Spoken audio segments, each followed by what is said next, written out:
Magandang hapon po mga kabihero. Halos isang linggo na po tayong wala pa rin biyahe hanggang ngayon. So pupunta po tayo sa pinakamalapit na land bank dahil may natitira pa po tayong kaunting sinahod mula kay Lolo. So magwi-withdraw po tayo ng kaunti para may pang-bisyo-bisyo po tayo mga kabihero. So ito po ang ating pinanggalingan. Ito po yung Joseph Set Homeowners Association or Josay Community. Ito po halos katabing-katabi lang po ng TBK o yung Taguig, Bagong Bayan na industrial area mga kabihero. So ito po yung kahabaan ng Manyalak Avenue. Ito po yung pinakang main road palabas po ng Bikotan. So natutumbok po nito yung service road po at yung South Luzon Expressway. So ito pong TBK napakarami po ritong warehouses. Mayroon po ditong mga manufacturing at mayroon po ditong mga tracking sa loob po nito. Kung kaya't kapag rush hour po at window hour po para sa truck ban napaka-traffic po ng lugar na ito mga kabiyahero.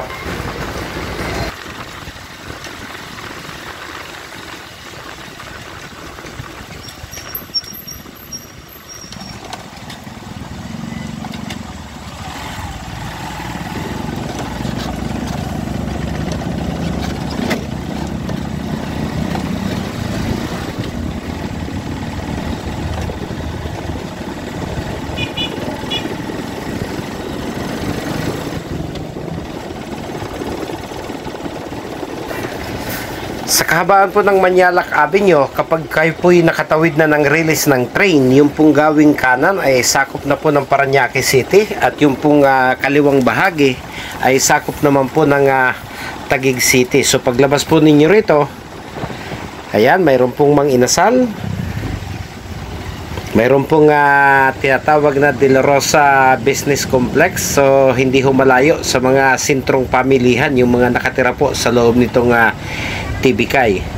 At doon po sa kantong-kanto ay mayroon pong Walter Mart. Kung kaya't yung mga food chain makikita nyo rin po rito. Pwede pong lakarin mula po doon sa aking pinanggalingan.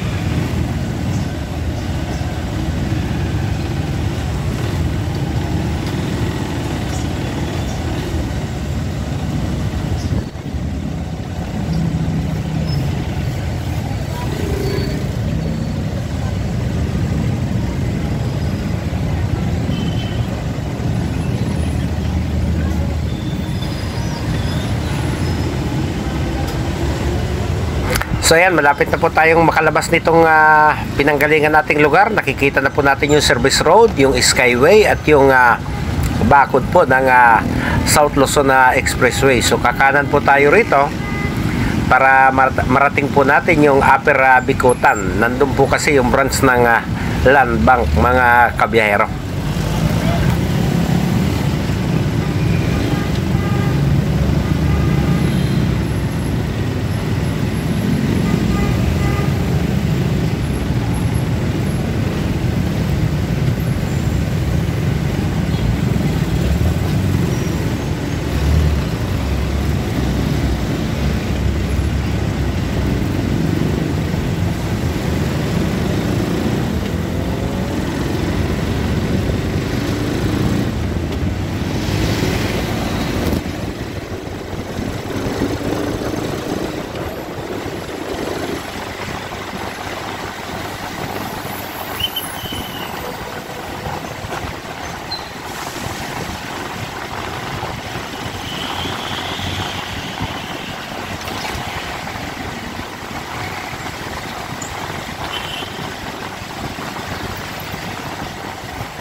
Okay, dyan po sa ating gawing kanan, yan po yung Bikutan na public market.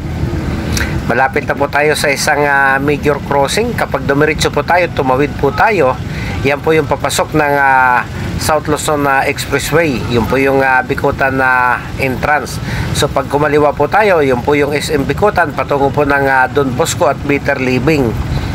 So kakanan po tayo doon sa kanto, yun naman po yung patungo ng Lower Bikutan at patungo po ng Taguig City sa poblasyon po. Dire-diretsa rin po yan patungo doon sa C6, patungo po ng lalawigan ng Rizal pag tayo po ay kumanan. So yung land bank po ay nasa tapat po ng DOST or yung Department of Science and Technology, mga kabihero.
So ayan, nakikita na po natin sa gawing kanan yung land bank, mga kabihera. So hanggang dito na lang po tayo sa gate. Sabado po ngayon.